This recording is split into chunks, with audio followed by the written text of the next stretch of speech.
Exactly what happens next has been in debate for nearly 40 years. The only clear thing is that Dan Cooper was never seen or heard from again.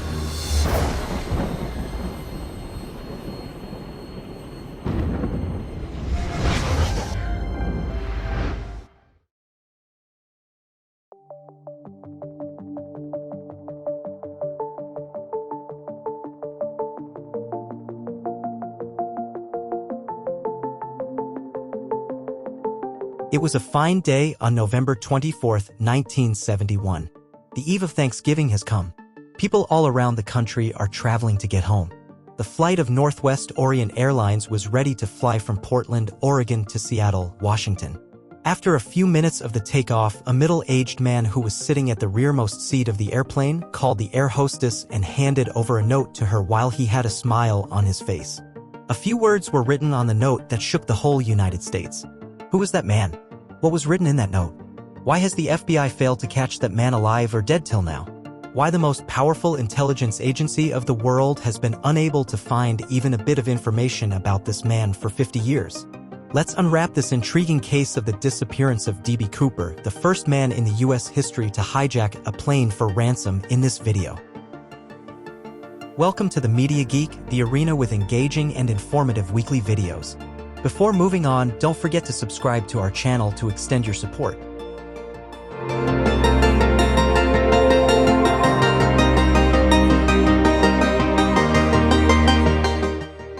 This interesting incident initiated on 24th of November 1971 at Portland Airport.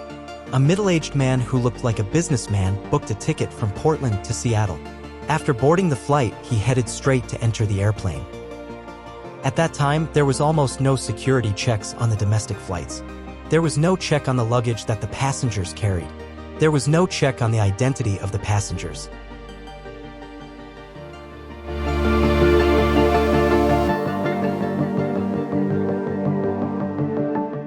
This was a Northwest Orient Airline Boeing 727. The plane had to travel from Portland to Seattle in just 45 minutes. A person named Dan Cooper boarded on the airplane and sat on the seat of his choice, which was the last seat of this airplane. He ordered a drink for himself and lit up a cigarette. Everything was normal till now, as smoking in airplane was not prohibited in 1970s. At 2:58 p.m., the flight took off. As soon as the flight took off, Dan Cooper handed over an envelope to the air hostess named Florence Schaffner. As Florence read the note inside the envelope, it shook her to the bones.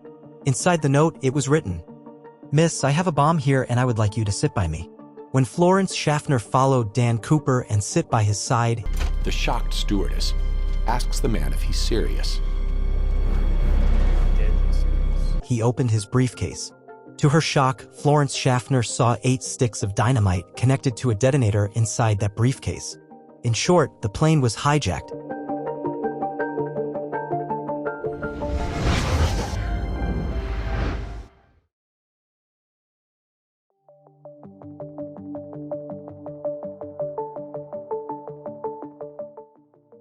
The plane was hijacked. Dan Cooper presented his 3 demands. He demanded $200,000 in cash ready before 5 p.m. He demanded 2 parachutes. And he demanded a plane refueling truck ready at Seattle Airport. After presenting his demands, he warned Florence Schaffner that if he smells anything fishy or if there is any mistake on their side, he will blow the bomb presnet inside the briefcase. Other than Dan Cooper, there were 35 passengers inside that airplane who were totally unaware of what was happening. Florence Schaffner briefed the captain about the scenario and the demands of hijacker. There's a man, he's sitting in the back, and he has a bomb.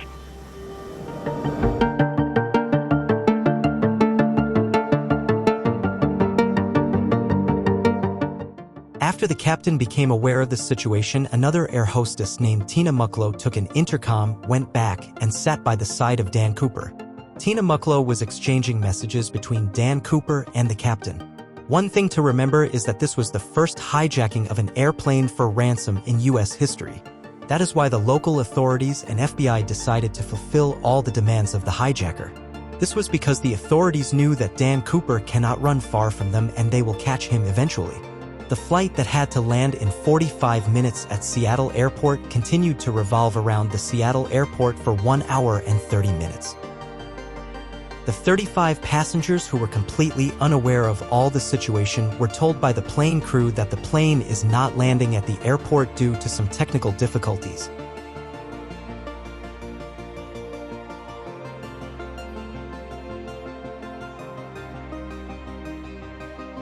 During that time, 10,000 notes of $20 were collected from Seattle National Bank.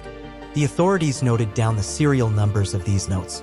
Other than that, 2 parachutes were also arranged from a nearby skydiving club named Seattle Sailing Club. At 5:45 p.m., plane landed at Seattle Airport.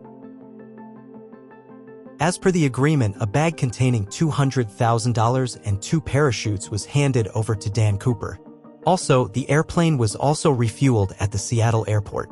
After his demands were met, Dan Cooper allowed 35 passengers and 2 crew members to get off the plane. The passengers, still unaware of the threat, are released, along with 2 attendants, including Florence Shafter. The rest of the flight crew remains captive. But he ordered 2 pilots and 2 crew members to remain inside the plane.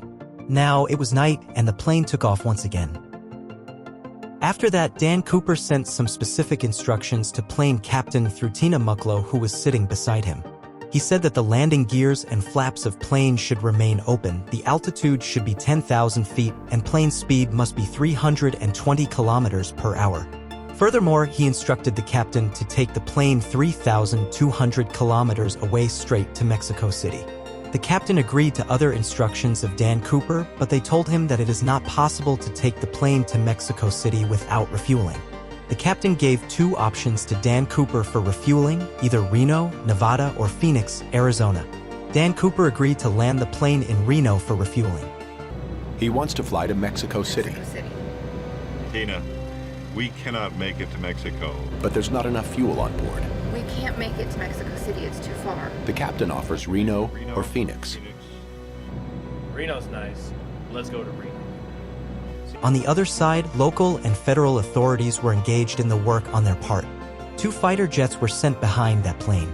But these jets could not maintain the slow speed of 320 kilometers per hour. That is why these jets started revolving around that plane.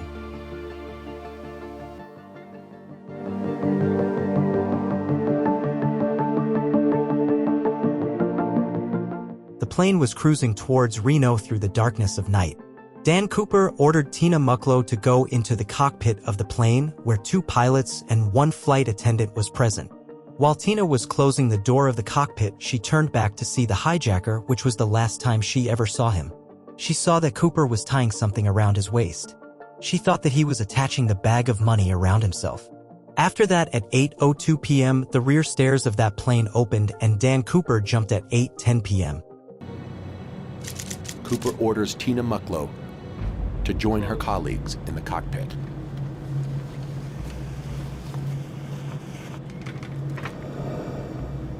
Tina notices that Cooper is tying something around his waist. She thinks he's attaching the bag of money to himself.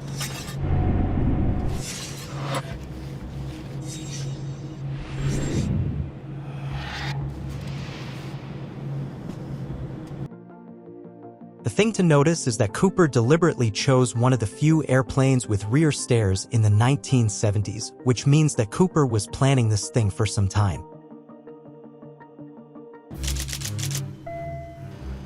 Captain, I have an indication of the aft stairway door has been opened. Stairway door. The warning light indicates that the rear door and stairs have been deployed. Jump out.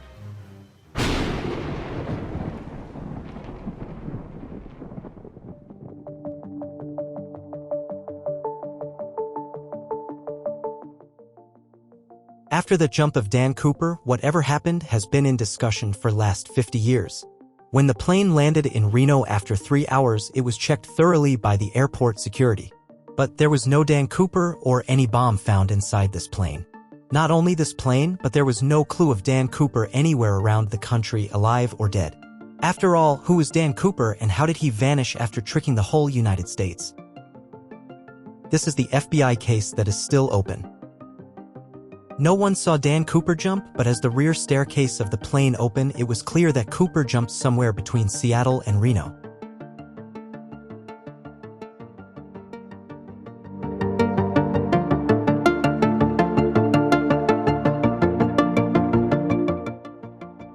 The FBI started looking for proofs inside the plane, but unfortunately they could not find any solid proof. They only found the tie of hijacker, 8 cigarette butts, and 1 out of 2 parachutes inside the plane, which Cooper left behind. Even no one had a photo of the hijacker. A sketch was made of Dan Cooper with the help of the flight crew. Before a search party was tasked with finding Dan Cooper between Seattle and Reno, the FBI wanted to know where exactly he jumped. This thing was not difficult to know as the plane was on autopilot. This means that the path that the plane used during flight was already recorded. The plane speed of 320 kilometers per hour and altitude of 10,000 feet was already known. Together, the flight recorder revealed that the rear staircase opened at 8:02 p.m. Based on all these informations, an estimation of drop location of Dan Cooper was made, which defined the search area. This search area of 45 square kilometers contains thick forests and mountains. The aerial team and land search team thoroughly searched every inch of the search area. But there was no Dan Cooper, no money, and no briefcase found there. This area was so much cold that everybody thought that Dan Cooper must have been dead due to cold. But what happened after was not even in the imagination of the FBI. For the first time in American history, FBI started taking help from the public in this case. The sketch of Dan Cooper and serial numbers of $200,000 notes were published in the newspapers. A prize money was announced if anyone gives any information about Dan Cooper. FBI thought that if Dan Cooper is alive, he will spend the money somewhere. But surprisingly, no note of these serial numbers ever appeared anywhere.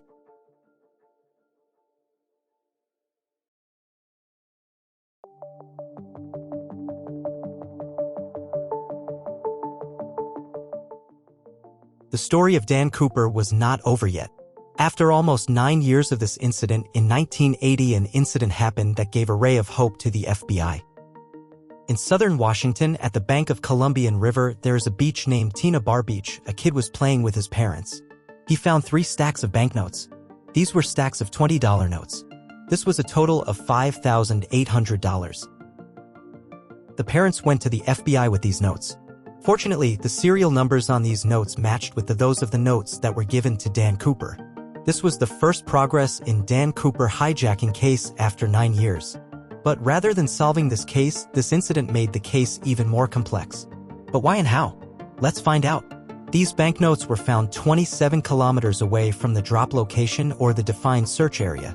At first, the FBI thought that Dan Cooper accidentally threw these banknotes in the Lewis River that was located in the drop location, which flew from the drop location to Columbia River and reached Tina Bar Beach. But after that, they noticed that Columbia River flows in the opposite direction. So it was impossible for these banknotes to flow from Lewis River to Tina Bar Beach. Rather than getting solved, this case was getting even more complex.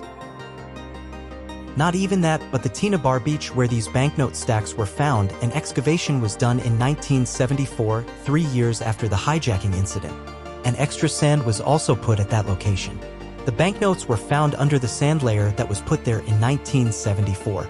This indicates that Dan Cooper deliberately put these stacks at this location to make the case even more complex. The FBI investigated the lookalikes of Dan Cooper after that, but they found nothing.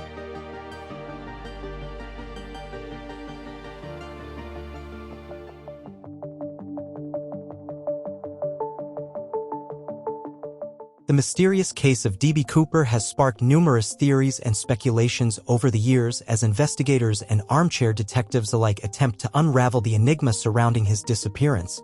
Here are some of the most prominent theories that have circulated about D.B. Cooper. Survival in the wilderness. Some believe that Cooper successfully parachuted into the dense wilderness of the Pacific Northwest, navigating the rugged terrain and eventually disappearing into a new life.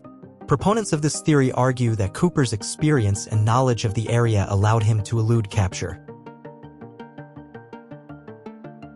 Death during parachute jump. On the flip side, skeptics argue that the nighttime parachute jump, conducted in adverse weather conditions, may have resulted in Cooper's demise.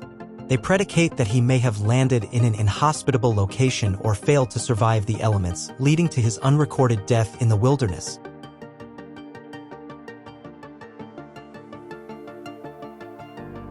Assumed identity.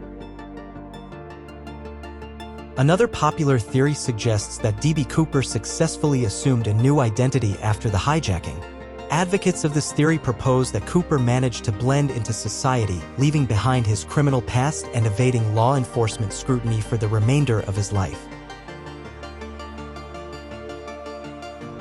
Covert government involvement. Some conspiracy theories speculate that D.B. Cooper may have had ties to government agencies or military operations. According to this line of thought, the hijacking could have been a covert mission, and Cooper's disappearance was facilitated by powerful individuals protecting their interests. Untraceable spending of ransom money. The FBI released a series of marked bills as part of the ransom money, hoping to trace them back to Cooper.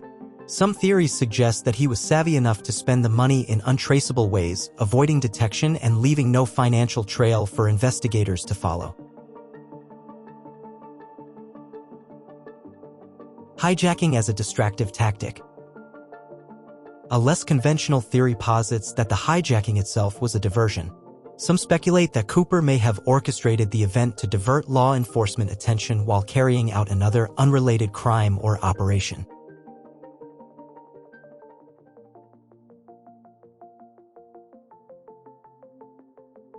A darker theory suggests that Cooper intentionally parachuted to his death, whether due to personal reasons, remorse, or a desire to escape a life he found unbearable. This theory speculates that his body may have never been found, contributing to the mystery. It's important to note that these theories remain speculative, and despite the extensive investigations, the true identity and fate of D.B. Cooper remain elusive. The case continues to captivate the public, inspiring ongoing discussions and prompting new perspectives on this enduring mystery.